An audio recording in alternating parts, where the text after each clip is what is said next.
তোমাদের একটা ফানি গল্প শোনাই। তো যাদের মন খারাপ আছে অবশ্যই মন ভালো হয়ে যাবে, এটা আমি কথা দিতে পারি। যদি হাতে কয়েক সেকেন্ড সময় থাকে তাহলে আমার গল্পটা শুনে যেতে পারো। তো ছেলেটার নাম সুঙ্কু। তার সমস্যা একটাই, সে ইংরেজিতে কথা কইবারই পারে না। কিন্তু ম্যাডাম তো রেগে মেগে পুরো আগুন। সুঙ্কু, তুমি যদি কালকে ইংরেজিতে কথা বলা না শিখতে পারো, না শিখে আসো, তাহলে কিন্তু তোমার খবর আছে। তো সুঙ্কু তো ম্যাডামের এই কথা শুনে ভয়ে ভয়ে বাড়িতে গেল। তারপরের দিন সুঙ্কু যখন স্কুলে আসতেছে, তখন অনেকক্ষণ আসার পরে দেখতেছে একটা ছেলে একটা মেয়েরে বলতেছে কলে, হ্যালো ডার্লিং।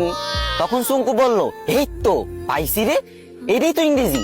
আরে আল্লাহ, এত সহজ কথা আর আমি শিখতে পারি না। যাক, এটা আমি মুখস্থ করে নি। তো সুঙ্কু মুখস্থ করে নিল, হ্যালো ডার্লিং। চুঙ্কু ভাবলো রাস্তাঘাটে মনে হয় মানুষ ইংরেজি বলে সবাই, তো এবার থেকে যার ইংরেজি শুনবে সেটাই মুখস্থ করে নেবে। তো চুঙ্কু আর একটু দূর আগে যাওয়ার পরে পার্কের ধারে একটা মেয়ে একটা ছেলের বলতেছে, সেটা ননসেন্স। তো চুঙ্কু বলবো, এই তো আর একটা ইংরেজি পাইছি, সেটা ননসেন্স। এটা শিখে নিল।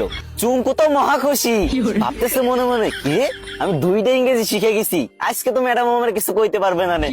আর একটু আগে যাওয়ার পরে বাস থেকে লোক নামবে, ঠিক আছে, তো সুপারভাইজার বলতেছে লেডিস ফার্স্ট।